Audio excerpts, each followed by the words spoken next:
Hello everyone, welcome to the Branquinho Show. My guest, JB Mauney, $7.4 million in career earnings in the PBR.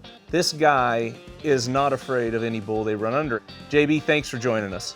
You've had an amazing career and in a lot of people's minds, the greatest bull rider that ever was. How do you put that into your own words? I think the real deciding factor where I really wanted to do this for a living, I was 18.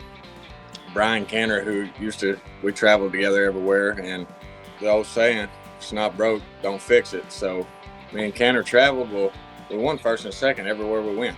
And he's 6 months younger than I was, so I turned 18 at the first of that year. I was going to wait till he turned 18. We were both going to buy our PBR permits, start going to PBRs. And I think a week before he turned 18, I hung up to a bull at a jackpot and drug up underneath him. He stomped me in the belly, broke all my ribs on my right side, lacerated my liver, bruised my kidneys, my spleen. The hospital, they said I should have never made it out of the arena. And they told me it'd be about 8 months before I get on another bull, and I told them they were crazy as hell. I was broke. I didn't have no money. Had bills coming in, doctor bills. So I had the wonderful pleasure of having a job at a ball bearing plant. Inside all day, covered in grease and oil from head to toe. And after about, 3 or 4 days of working there, my dad asked me, he said, how's that job going? I said, I'm going to tell you one thing, they're going to have hell throwing me off when I go back to riding bulls. I can't do that shit the rest of my life. I know we've always said, being a professional cowboy, you're too lazy to work and too scared to steal, and that's the only way we know how to make a living. That's it. And that was kind of the turning point for me to where, because the surgeon told me it should have killed me when that bull stepped on me. She said I shouldn't have got up and made it 5 feet.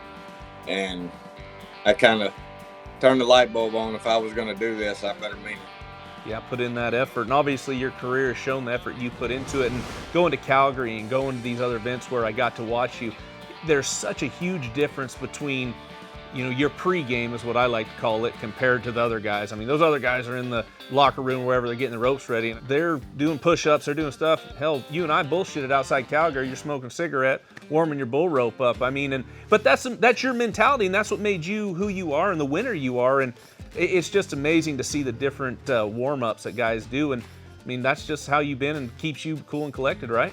I've always told myself you never let them see you sweat. And I go about it different than other people, and that's what I try to tell everybody. I said, don't try to figure your own way out. Figure out what works for you, and that's what you stick with. And I said, me being laid back and not acting like I cared, I said, I care more about bull riding than most anything in this world. I said, I just don't show people that I do.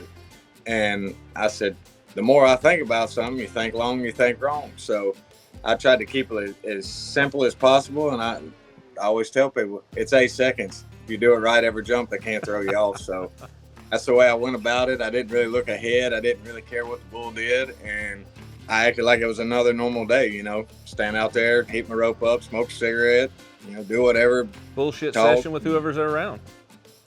Yeah. And when it was time to crawl off in the buck and shoot, once I got in that buck and shoot, it was game on.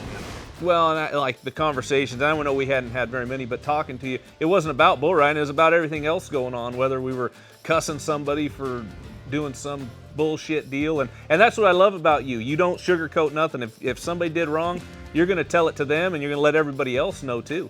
Oh, yeah. I'm pretty straightforward. What you see is what you get. And there's been a few people that didn't really like that a whole lot because they thought my opinion didn't really meet their expectations. But, all them guys, like, that's what somebody asked me. They said, you ever had growing troubles before this? And I said, no. And they said, do you stretch a lot? I said, no. I said, I stretch the same time every bull I get on. They said, well, when's that? I said, the first jump. I said, whatever's tight, them bulls snatch everything loose real quick. Going back to the bulls and watching you again through your career, you never did back off. You picked the rankest son of a bitch in the pen every time. And that's why I think and I feel people consider you the greatest of all time. That's what they've always said. And I told them when I hang that bull rope up, I want everybody to have the same outlook. Whether they say I'm the greatest or not, it really doesn't matter to me, but I want them to be able to say I never had any backup. No matter what day it was, how old I was, how young I was, what was on the line, I never had any backup. Well, and you showed it riding bulls as you did. Guys would be scared to get on them, and whether you got bucked off the first time, second time, third, you would try them. Eventually you conquered them. And yeah, tell me about some of those bulls that you did conquer, because I don't have a list of all of them, and I know there's many. Well, I think I've rode pretty much every world champion bucking bull till I think Smooth Operator. I rode all those. Bushwacker was probably the one that gets everybody. I attempted to ride him 13 times. I accomplished it once. That's kind of where you know, everybody said, well, don't you wish you would have went about it a little different? You probably would have won more. And I said no, because I went about it the way I wanted to do it. And as long as I do that, then I can always keep my head up. And I said, I can always live with trying, but I can't live with thinking what if. You know, his pride kind of got in my way then. They first cracked him out. When he was a young bull, they rode him once, I think. And then when he got kind of to be Bushwacker, all the hype was around him. They said, oh, he can't be rode, you know, all this and everything. And I was like, shit. So I pick him, and first time I get on him, I think about the bottom of the second jump, he whacked me in the side of the head. I flipped around his head, flung me, stomped the shit out of me. I was thinking, all right, he's for real. Anytime I had the chance to pick him, I picked him. Whether I sit first, 10th, it didn't matter. That's what I would always tell them guys. They'd say, what are you picking, JB? I said, it doesn't matter. I said, they're going to leave me what I want, no matter where I'm at. And because nobody wanted to get on him. You know, if guys were sitting first, they were going to try to pick a bull they knew they could ride to win the event. I was the opposite side of the coin. Nobody remembers 85-point bull ride, so who wants to be 85? Let's be 95. And by far the smartest bucking bull I've ever been around. Not a mean bone in his body. Stood wherever you wanted him to in the bucking chute. Could move him around. And out of 13 times, he never cut the same tracks twice. You had no idea what he was going to do when you nodded, and that means he's using his brain. Bruiser, great bucking bull, but you knew what he was going to do. Same thing every time. Round the left, jump way up in the air, backwards, back to the right. All you just had to do was make sure you were in the right spot. But Bushwacker, there was no game plan. It was a dog fight from the word go.